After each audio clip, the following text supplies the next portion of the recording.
Hey, often on here, I cover some of Scooby-Doo's scariest villains, but sometimes it's not that the villains are scary or interesting, it's more that the episode is just weird, like Creepy Cruise. Today is such a case, an episode with a villain that isn't necessarily all that frightening, but definitely an interesting episode to talk about and remember nonetheless. It's also one of the slightly more rare times in classic Scooby where the gang leave the country, something they didn't do until just in the previous series, the new Scooby-Doo movies, in Mystery in Persia. What's really most interesting though is how the episode handles a culture that isn't strictly Americana during this original era of the series, because, like honestly most American media of the time, Scooby doesn't exactly have a great track record of cultural representation, including Asian cultures, during that period. Honestly, look at Hanna-Barbera's own 1972 series, The Amazing Chan and the Chan Clan. So is this episode better? No, actually. It might be one of the more awkward instances. I know, shocking that an episode set fully in another country would have more awkward moments. It's like a nice, fun, maybe just a slightly bit uncomfortable time capsule. Let's just get into the episode and break it down better while we're here.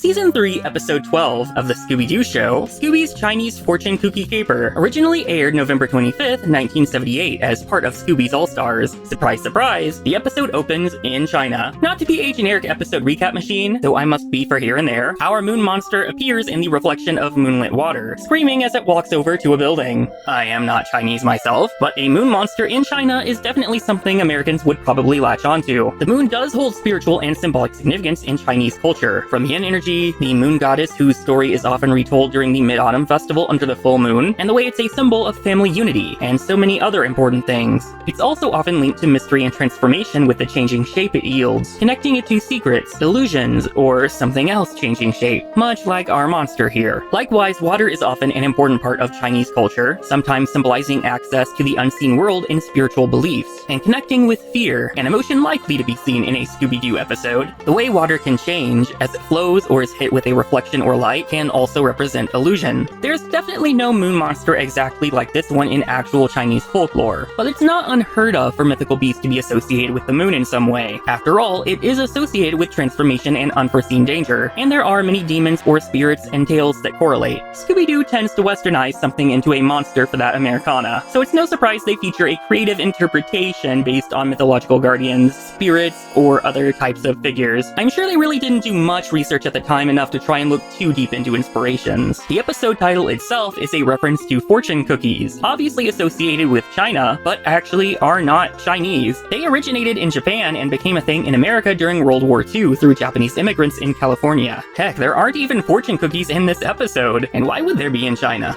Anyway, back to the episode. As the gang are excited about their trip to China, Shaggy is very fitting for the situation, the Chinese he's learning for the occasion being from a Chinese restaurant back in America. Unfortunately, as is often the case, they get lost, but fortunately Scooby knows where they are. Where, Scoob? Lost! Thelma notes they've been following the Rampu River and that must place them in Rampu itself, where the monster is said to be, coming from a moonbeam. It was probably cheaper than a taxi. It apparently entered the palace there, turning anyone on whose shadow it fell into stone. Not super unlike the mummy from the original series. A busted up tire lands them right in front of the palace, by amazing coincidence as always. It's very American of them to believe by default that they'll just be allowed to stay in the palace overnight. The clouds uncover the moon meanwhile, the boys trying to change the tire as the moon monster manifests to help. It gives one good growl and they pass right out. When they come to, an elderly man, Lin Fu, is looking over them. They then are introduced to the new owner of the palace, Kim Xiaoling, which notably Kim is a Korean name, not a Chinese name, but all Asian names are the same, right America? Right? Awkwardly the kind of issue we still have in American media. They proceed to get stuck in a bowing match because American representation of Asian culture. And the boys explain what they saw, but the gang tell them Kim already told them about the monster, himself having just arrived from America. They run into his uncle, Chin Wong Sing, next, who says tomorrow on Kim's 25th birthday, he'll inherit the family's jewels and gold. Mind you, all three of these Asian men are voiced by white men, expectedly, two by Fred's voice actor Frank Welker. Speaking of, Lin Fu pops in to say that the treasure is cursed and needs to be disposed of, otherwise the moon monster will come and f shit up, basically.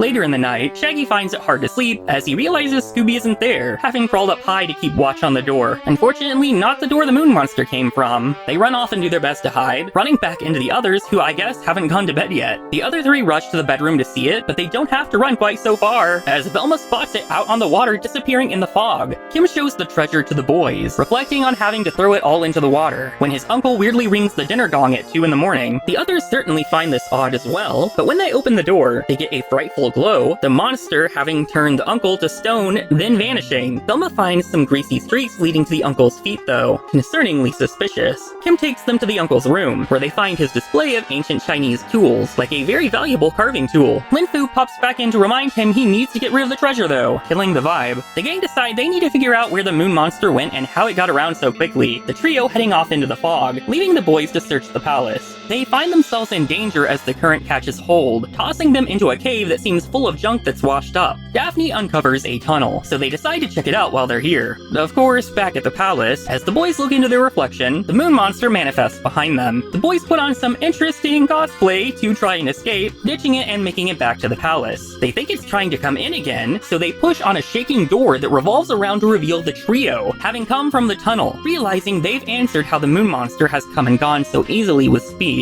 The boys slide back out, knocking a can of flour on them, and hearing someone come in, they turn off the lights, spooking Kim, who mistakes them for the moon monster, which is valid because the can has not only turned them ghostly white, it's also made them glow with the lights off. Turns out it's actually some kind of fluorescent powder, not flour at all. Lin Fu is once again advising Kim to throw the jewels into the water, and the gang agrees this time, which breaks his heart, but they assure him it will be fine as they help. They then take him with them, as the treasure washes up in the cave, taken by the moon monster. The gang and Kim, however, walk through the tunnel, addressing it as it tries to escape. Everyone rushes back through the door, the monster making it to the bridge as the boys try to trip it up. The bag flies into the air, caught by Kim, and the moon monster is caught by the boys, unmasked to be Kim's uncle. Obviously, he wanted the treasures of the family that were going to Kim instead, using the moon monster legend to get it out of his hands. Kim is confused because they saw his uncle get turned to stone, but Velma points out they didn't see that. They just saw the moon monster standing behind his uncle, already stone. He was in the monster suit, while the stone version of him was carved using the carving tool that was clearly messed up instead of meticulously preserved, like the other stuff he had. The grease marks were from pushing his statue into place. Lin Fu is disappointed he fell for this, and Velma explains that the uncle knew everything would wash up in the cave, everything going according to his plan. Not sure how he managed to disappear and reappear out of thin air, but whatever. Kim offers a snack before bed, which of course the boys take him up on, though for once, trying to eat so many sandwiches backfires on poor Scooby.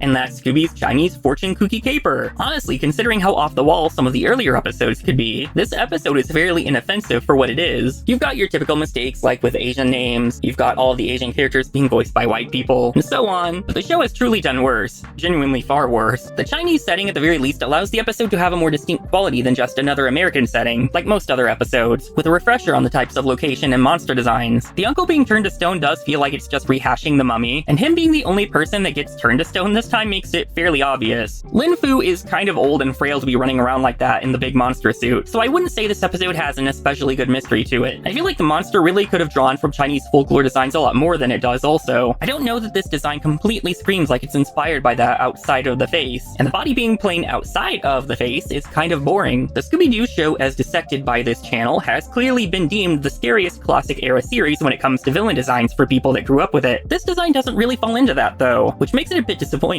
I wouldn't really call this one of the most interesting episodes of even this particular series, let alone the franchise. The uncle himself isn't the most interesting villain. We've seen plenty of family members trying to sabotage a relative. Mystery in Persia, as referenced earlier, even saw an uncle trying to sabotage his nephew, so it's not especially inspired. And nothing about Kim necessarily stands out as very memorable. It's not a bad episode, however. There's still plenty to enjoy here when it comes to the dynamics of the gang, and how they work to solve the mystery, even if it's not especially shocking. I probably wouldn't put it in a top 10 or even top 20, but I don't think I would outright skip this episode. And looking at how another culture was presented during this exact time, and even considering how it has changed from prior episodes, can be interesting itself. There's not too much more to say about this one really, so I guess we'll keep it short and sweet and call it a day here. There are plenty more episodes already being discussed on this channel, and plenty more to come though, so if you're still hungry for more, that's easily covered. I'll see you around, maybe in the moonlight. Bye!